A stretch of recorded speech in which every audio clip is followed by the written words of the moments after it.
So for one last time, I need y'all to roll.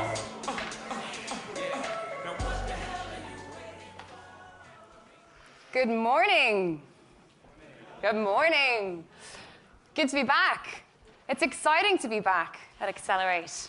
That's exciting, right? That's pretty amazing. I'll tell you something else amazing.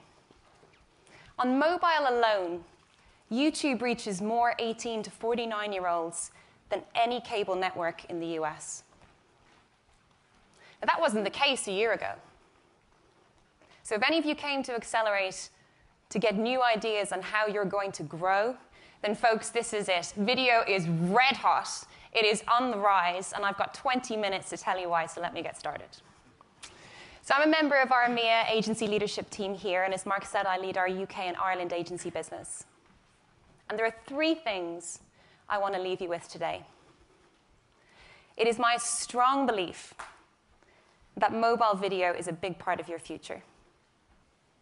As an agency, mobile video will help you grow because it will help you create and capture demand for your clients. And if you want to win on video, you can, and you can win with YouTube. So it's a big statement. It's a big emotional statement to open with. It's a big part of your future. Why am I saying that? I'm saying it because video is big and it's booming. It's this big. Cisco released its latest data traffic report, and in a little over a year from now, 69% of the world's online data traffic will be video. It'll be 80% by 2019. That's huge. I mean, that's huge, right?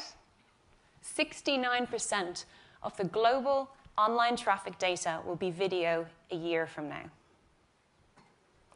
And that global stat's not actually being driven by the US.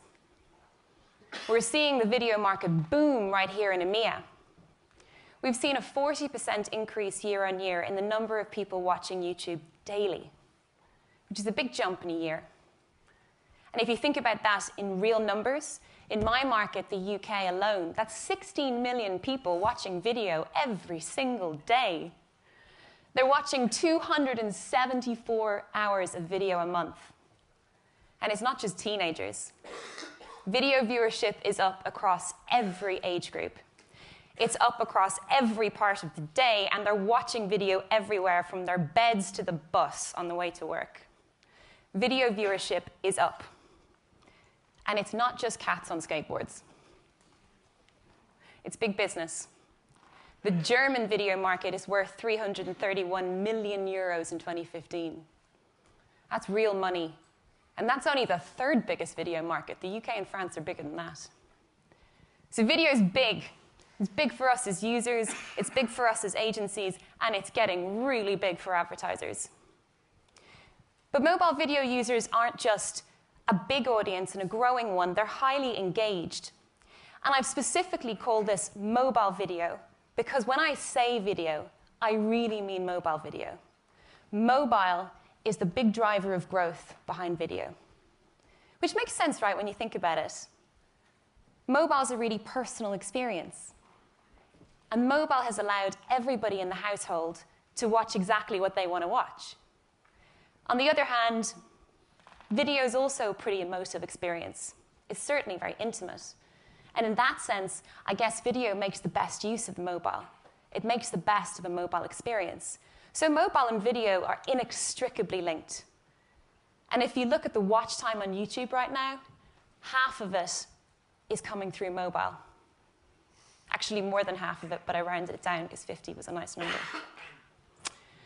So mobile is driving a rapid rise in the use of video. I mentioned they're an engaged audience. They are. Look at this watch time. 40 minutes is the average amount of time somebody spends in a single video session. A quarter of us watching mobile video are spending more than 5 minutes or more with just the one video. I mean, in a world of 30-second commercials, that is commitment. 5 minutes for a single video. And they're not just immersed in what they're doing, which again, when you think about how you watch video, makes sense. You're there, you're relaxing, you're sitting on the bus, you're lying in bed, you're totally involved in what you're watching, you're open to messaging, you're very receptive, you're in a very open state of mind. But mobile video users are also really likely to act. So almost half of online shoppers tell us they actually use video as part of their pre-purchase planning. 64% of them tell us they use YouTube specifically. So we've got a big audience that are growing like a train, that are super engaged with this emotive form of content, and they're quite likely to do something about it after they've watched that video. So you're starting to see why video is so powerful, right? And why I'm so excited about it. But as an agency, why is it interesting to you? Well, because video equals growth, because video allows you not just to capture demand, but to actually create it as well. Let me explain what I mean by that. You guys are good at capturing search demand. Actually, you're excellent at it, you're industry leaders. But think about your business, think about your agency business. How close are you to that blue line? How close are you to maxing out on search? How close are you to capturing full demand?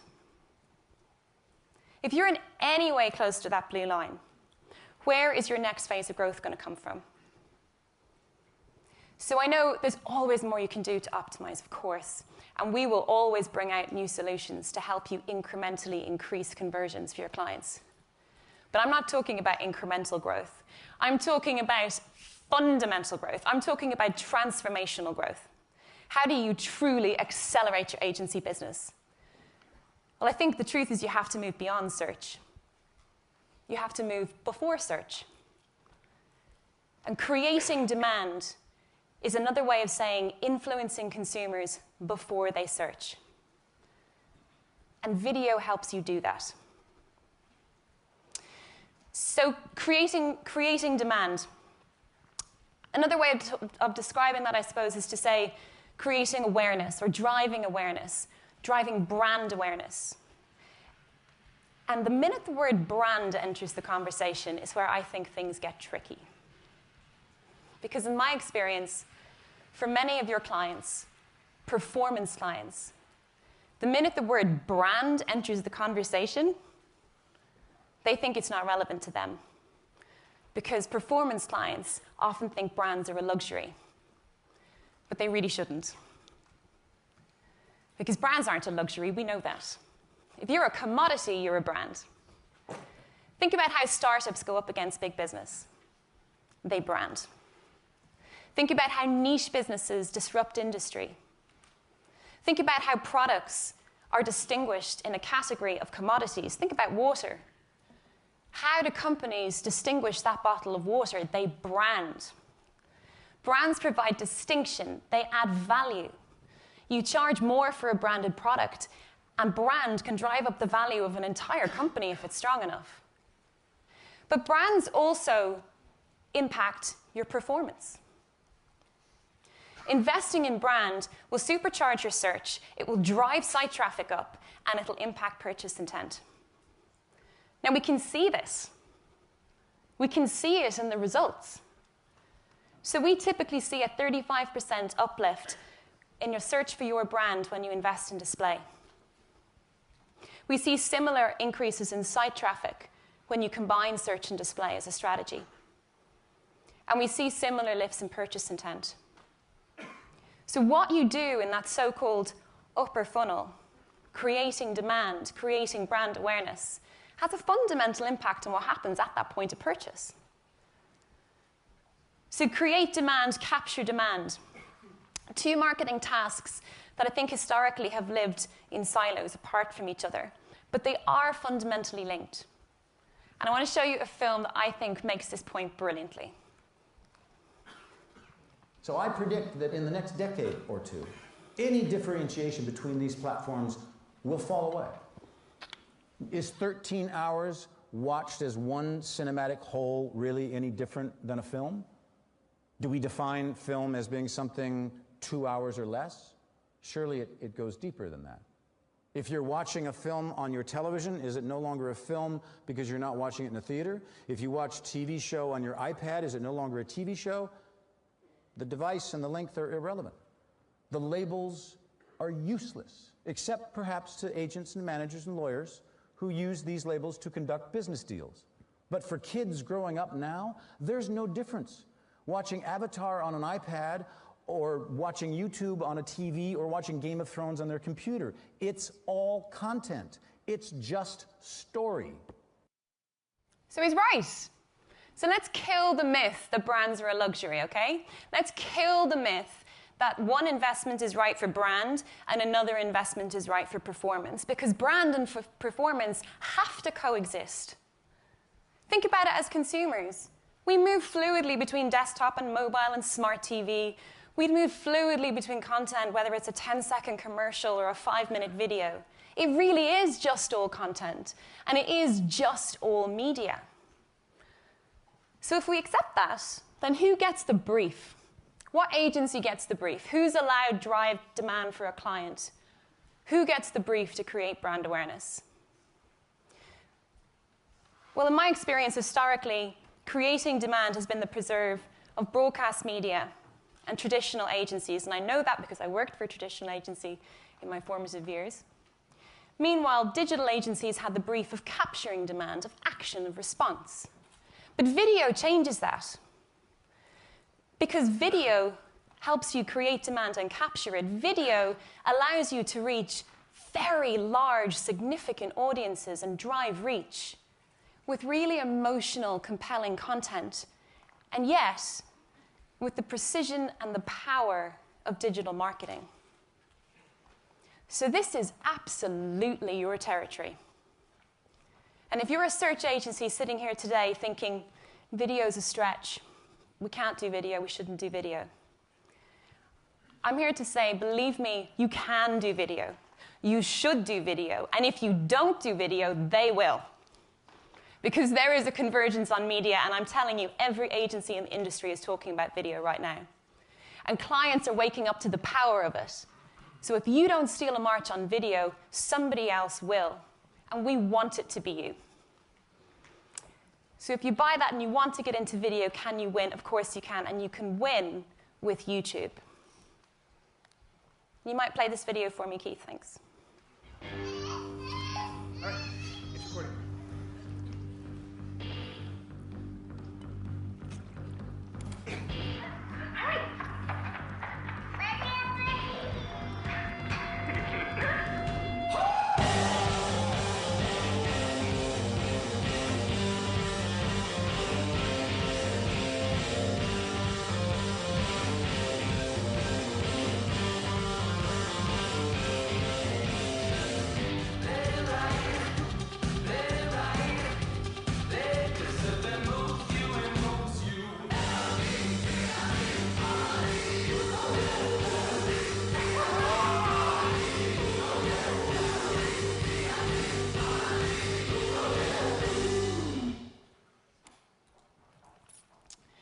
So winning video with YouTube, you really can do this. It is far easier for a search agency, a specialist performance agency, to apply everything you've learned about digital marketing to the effective distribution of video than it is for the content creators to learn what it's taken you the best part of 15 years to master. You really can do this. So Shane talked this morning about 3 things that Google do really well. So as Google, I think we offer you unrivaled reach. We also help you deliver impact. And we have a strong track record in having very transparent and measurable results. So thinking about reach, impact, and results as it relates to YouTube, let's take the first one. How can you find more qualified customers at scale using YouTube? Well, there's a long answer and there's a short answer. The short answer is YouTube's the #1 video platform in the world. It's the #2 search engine in the world. It reaches 81% of the online video population, 1 billion monthly users. That's a third of the planet, and they're uploading so much content the numbers just don't even make any sense anymore. It's big. But let's put that in context. Let's compare it to some of our friends. We've heard the F word mentioned before this morning, so let's do it again. Let's look at the reach of YouTube and the minutes watched. And YouTube is leading, and it's actually leading by some distance. And not only in the online space, YouTube can actually rival the reach offline. So I told you earlier on that we can reach more 18 to 49-year-olds than any single cable network in the US. Well, the same is true in many markets here in EMEA. This is just one example from Belgium, where YouTube actually has a higher reach than any TV network in the country.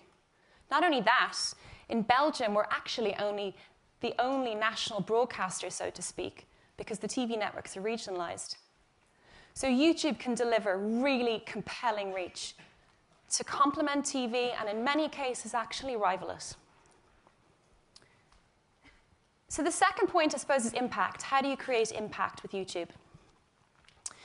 And one of the things we've learned, I suppose the biggest thing we've learned about impact since launching TrueView is that choice is a huge driver of impact. Let me show you a little video about TrueView.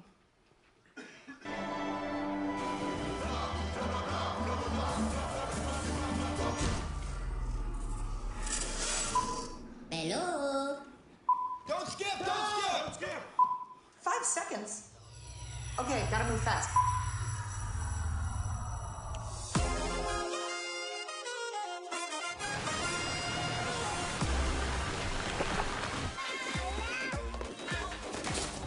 I just shipped my drawers. Yes! My boy!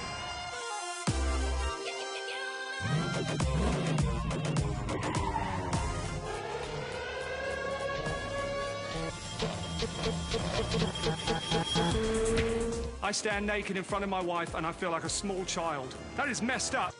You can't skip this Geico ad because it's already over. Don't skip it, don't skip it, don't skip it.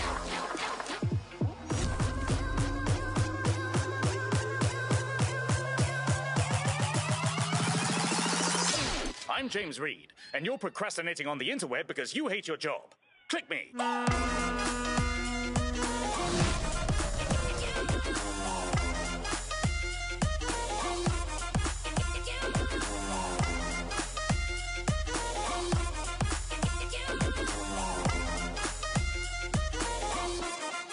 Dave, your house is on fire. Let it burn. Your house is on fire. Let it burn! All right.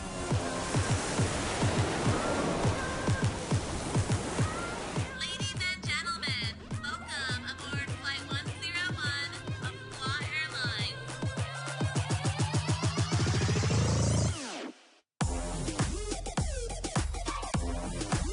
You're still here.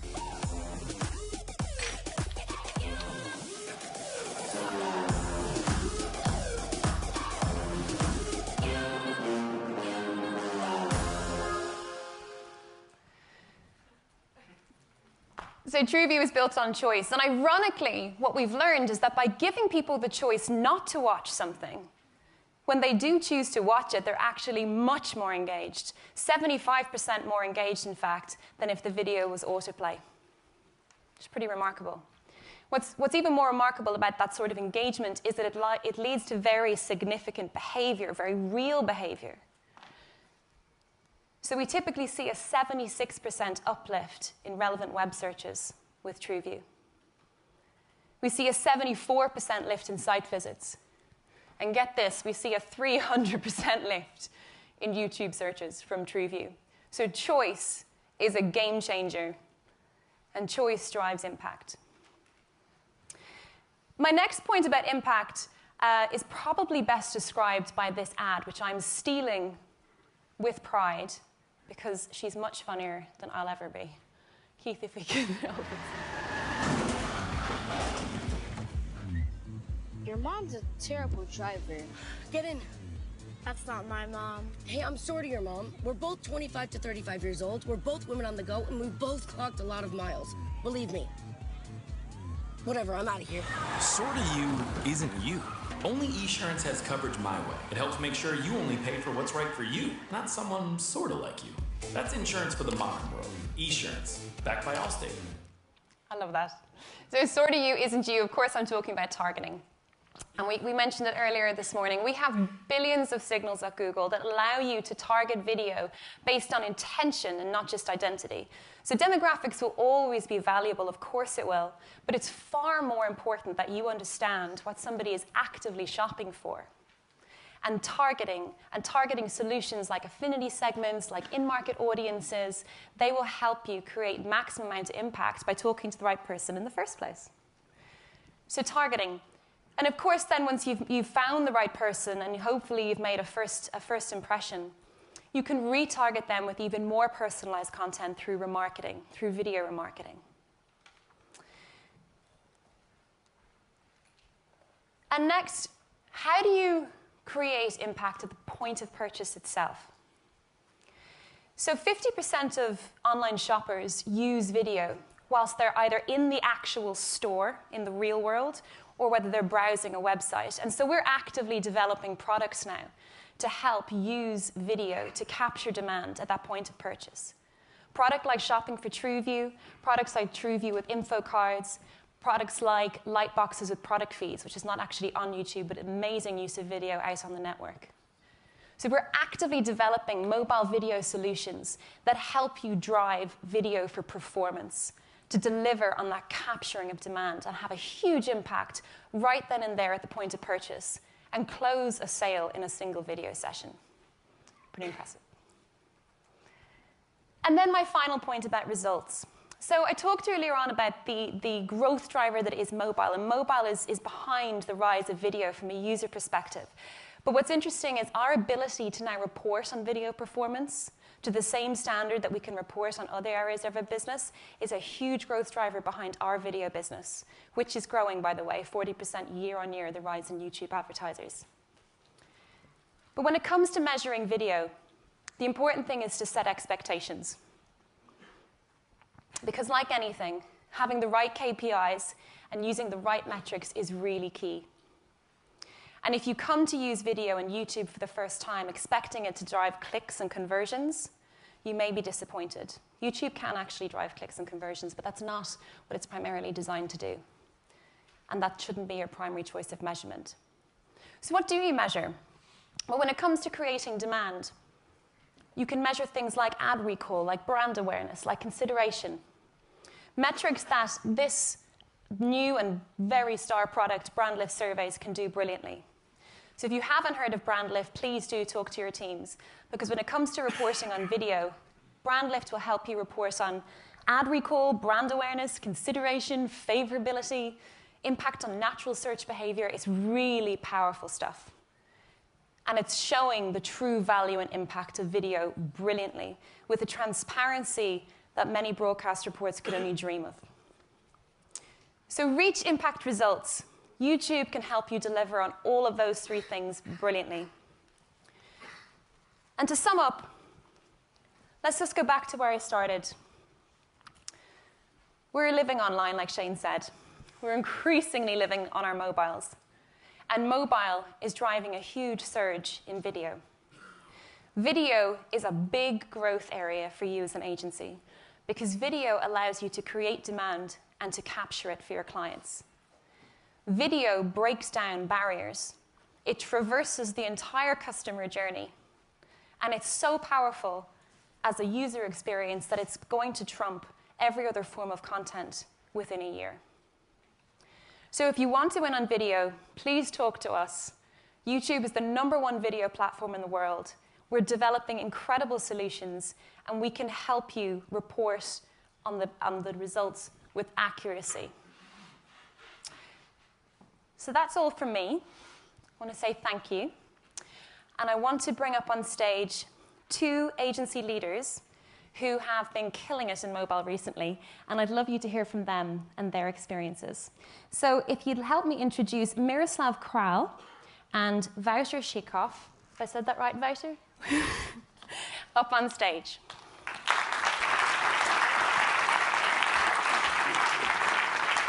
Hello.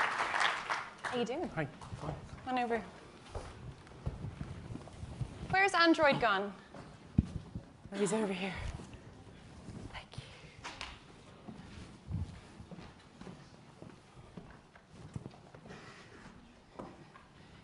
Welcome. Thank you. So guys, Miroslav and Wouter are here from the Czech Republic and from Belgium. Both are long-standing Google partners, agency partners and friends of ours. They're also leading performance agencies across EMEA, and they're both big fans of Guinness, I understand. Beer. Beer, okay. Belgian beer. But they're not here to talk about Guinness. They are here to talk about videos. So before, I've loads of questions I'm dying to ask you both. Could you just give the guys, give the audience a little bit of an intro into yourselves and your agencies and what you guys do? So we are a Czech digital agency, full-service digital agency, 5 years at the market. Today we have 23 people, and we are doing both performance and branding campaigns for our clients. Very good. And Wouter? So we're a Belgium-Luxembourg agency. We've been in performance for about 5 years as well. We are primarily oriented towards performance, but we are actually moving up a funnel towards branding campaigns. We work with 15 people, and that's basically it. You're both very welcome.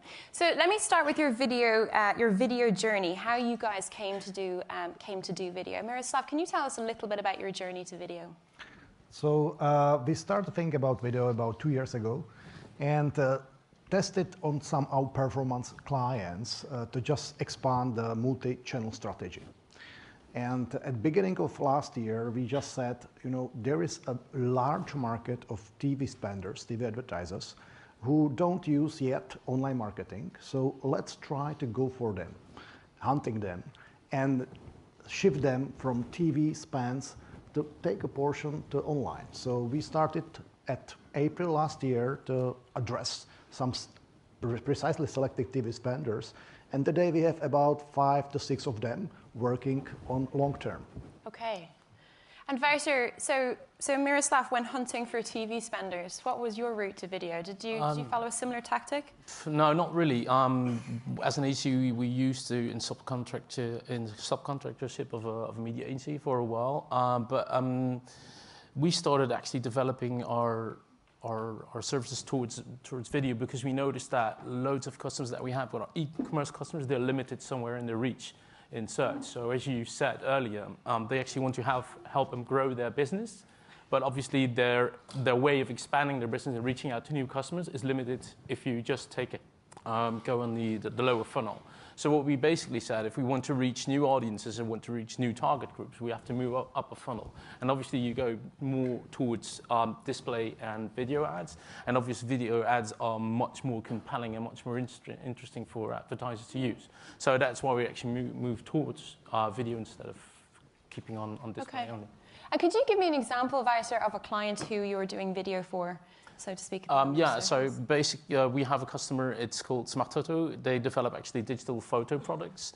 And they actually have a goal at the end of the year to be really top of mind of customers because their end of the year period is the most important one. And this is typically a client which is very ROI targeted, very ROI based.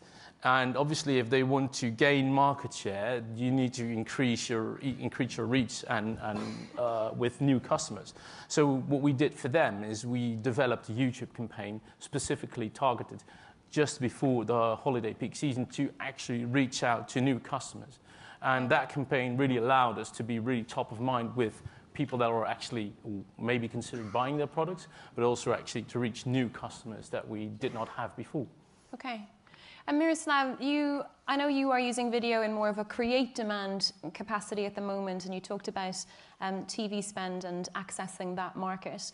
Do you guys produce video? Actually not. We take video from our clients, from advertisers. It could be from TV, for example, because most of them is running TV campaigns. And what we do is that we enrich TV campaigns by online communication. So if they have already spots done for TV, we look at them if they are available or well adjusted for online use. If not, we just change them. For example, make branding in first 5 seconds. If you work with FMCG brands, it's very important. And then put them to YouTube. And of course, we are not doing just YouTube. We enrich the campaigns by other stuff, because you know that from September this year, the YouTube was changed a little, so you can easily get through YouTube video to the landing page. So to drive also visits of landing page about the product, for example, FMCG product, we add to the YouTube as well display and remarketing on display or bumper ads. And that's drive the people to the landing page. And if we look, for example, on a cross-device, it's a lot of talking about today. Definitely, you know, if you do the YouTube, you should also target the mobiles. And if we do FMCG, for example, branding for clients, we saw that, for example, 50% of all videos is watched from mobile. And at the same time, we know that if the user see the video ad on the mobile, they just more remember that. It's much better ad recall there. So, for example, if we target between 18 and 35 years old people, we know that for millennials, which are up to 30 years, they have much higher ratio of video search or watched on mobile, and they also have a much higher ad recall. Okay, so you're not actually producing video, but what you are doing is you're taking video content or TV content from your clients, you're then adapting it to the mobile experience, and then you're amplifying that video from what you're saying with other search activity or display activity. Exactly. Okay. And what I add maybe, you know, this TV advertisers doesn't have yet too much experience with online.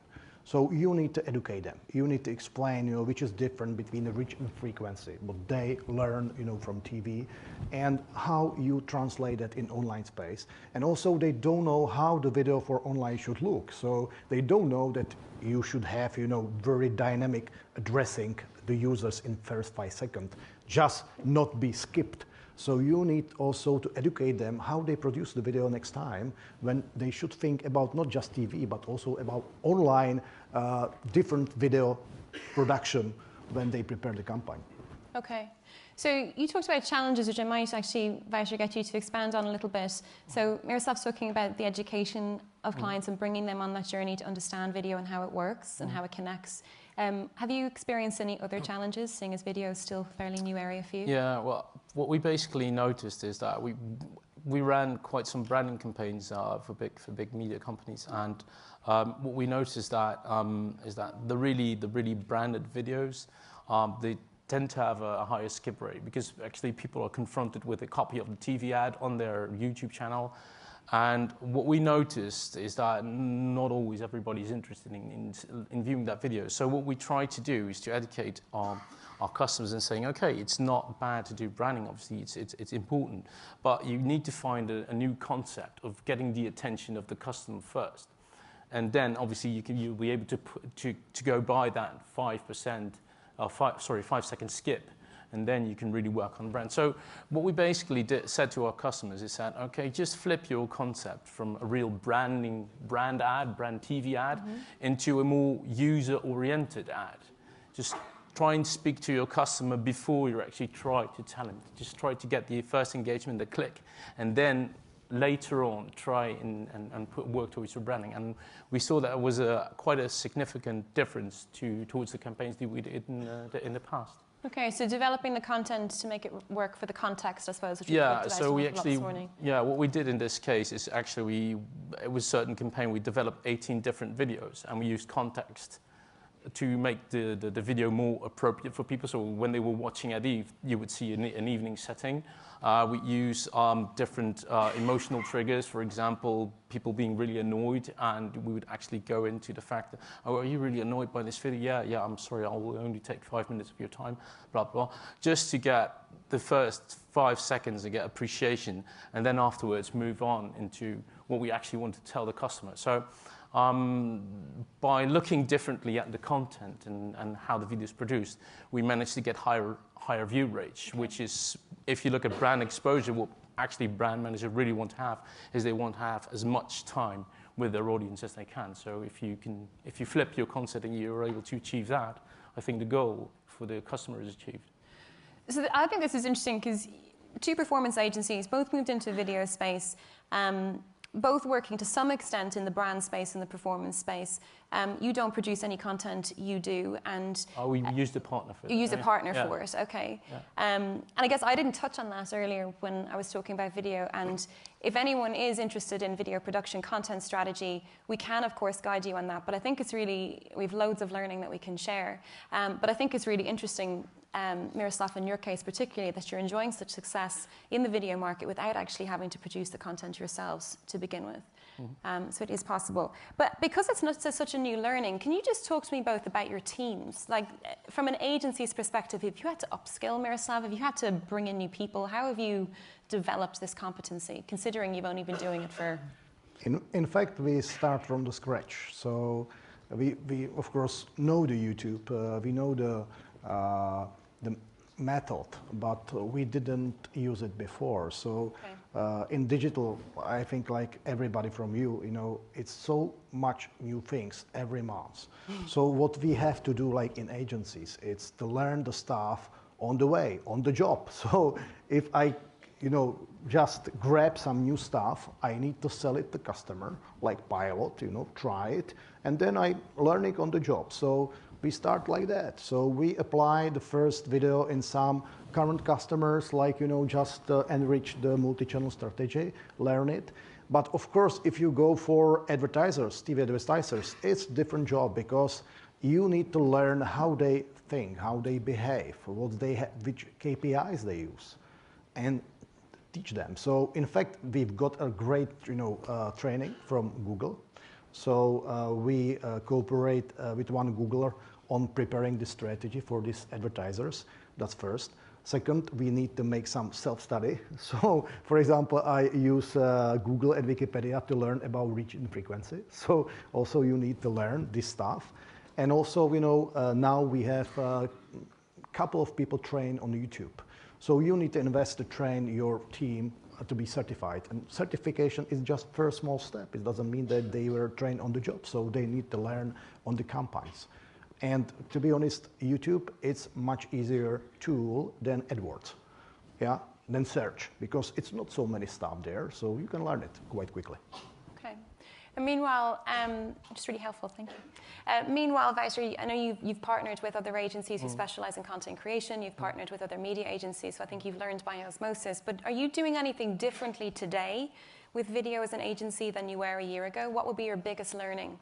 I don't think that we do anything differently. I think what we just taught our clients is that they have to think differently about their content. But and I think other elements that we do differently is that we are now able to provide like really campaign mechanisms for our customers. So we can, for example, define remarketing scenarios, etc.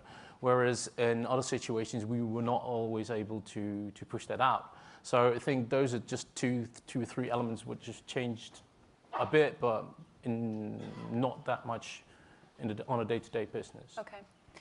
What sort of an impact has video had for you, Miroslav? How has it changed your business? Definitely, it opened new segments of clients for us. So now we are go also for branding, not just performance, which means that you just open the box with much higher budgets, definitely, yeah. The second thing is that now we are really able to do the multi-channel strategy. So if you apply the video to your performance clients, you just get rich, you know, emotion and story behind your campaigns. So although it doesn't drive the visits of the website or it's drive impressions, and overall, when you look then in conversion rates, it's higher. What we see from your presentation, that's conversion rates go up and branding searches go up, whatever. We see that on the results of our clients. So definitely, you know, it helps you first, you know, get new clients, increase revenue from your services on current clients, and maybe, you know, also learn some creative stuff, which is important for any agency for the future. Yeah. So all good learning. Yeah. So before we wrap up, are there any questions in the audience? Would anyone like to ask the guys any questions? Is lunch calling? Is everyone starving? Oh, we have a question down here. Oh, God. Here we go. Nearly. Work. Go around again. There you go. Stop. A little bit closer. Should I just shout? Oh, okay. There you go. You're on. Right. It's actually a question for you, Sarah. I was just wondering what your thoughts were about sort of video's position on the SERPs. Do you see it as ever becoming part of sort of advertising in terms of actually a kind of a video advert within the actual search engine results page? So will video ever appear in the mainstream search results? Yeah, as an advert form, not just as part of kind of universal search. To be honest, I can't answer that question because I don't know for a fact. I hope that it will become the case, but I will come back to you once I have an answer. I'm not sure if we'll even have one for you today, but I will come back to you. But I think it is becoming an increasing part of the overall marketing mix, and YouTube in itself, as I mentioned earlier on, is our second biggest search engine. And I think what's fantastic about video is you can actually now use it to connect with all of the platforms, and users will move fluidly between the network and YouTube and search and back again, and it can certainly play a huge role in impacting all of the channels. But whether YouTube will actually start to feature in mainstream results, I need to come back to you. Thanks. Question up here. Yeah. Hello. I just wanted to ask your view on the, because, for example, YouTube advertising, at least in Finland, where I come from, is like a no-brainer because my clients pay like 1.5 euro cents for viewing a YouTube video, and you can basically just take over the whole of YouTube on your own field. So how does that, because you still have a limited number of good videos to kind of like display your YouTube in TrueView ad, how quickly does it start really costing you money that you end up paying like 1 euro per view or something like that? How is it in your markets, for example, or in your, well, I guess I want to also ask like overall view, how is it in other European countries at the moment? Can you still get away this cheaply as you can in Finland at the moment, where the competition is just really low as far as YouTube advertising? So can I just clarify, are you asking if the cost per view, are you asking about the cost per view Yes. in each market? Yeah, and how, when can we expect that it will be actually going up to like €1 easily or something like that? Because how is it developing at That the it will moment? rise, okay. Yeah. How do we best answer this? I don't think there is a single answer because obviously it's an auction-based product and every market is different, and we can target obviously based on intentions. Do you experience, well, let me ask you a slightly variation on the question. What is your perception on the value of YouTube versus offline media, particularly Miroslav in your case, because you're advertising in Czech Republic? Yeah. How do you see the cost per view? Personally, I don't see some high cost in Czech Republic yet. We pay for one watched video about, just calculated from Czech crowns, it's about 0.6 Czech crowns, which is something about 0.02 euros, I guess, something like that, for one watched video. And of course, this cost is differ based on your campaigns. So if you, for example, have very good targeting to your target audience, so you have very high VTR, percentage of people who watch video till the end, you just drive the cost for one watch video down. So for some campaigns, we have really low cost, like 0.01 euros, something like that. And also, if you split the video for different devices, for mobile as well, you can drive the cost for one video down. So this is first thing. The second thing, if, for example, we work for TV advertisers and we apply the brand lift, what was mentioned here, so we can measure also ad recall for people who didn't watch video till the end, but just see the first 5 seconds or first 10 seconds. Yeah, you can see that somehow for some campaigns, the ad recall is also generated from the people client will not pay for. So if, for example, you have VUTR 30%, In fact, you address other 70% of clients who remember the campaigns, and then the campaigns have impact on them, and these views are free of charge. So this is something what you should consider as well. So impossible to give you a single answer, I think, in terms of when cost per view will rise, but I think it is still very competitive in most markets.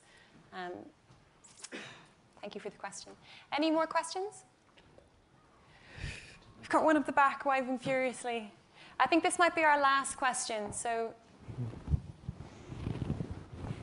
here we go. Thank you. Hello, hello. Thank you. Hi.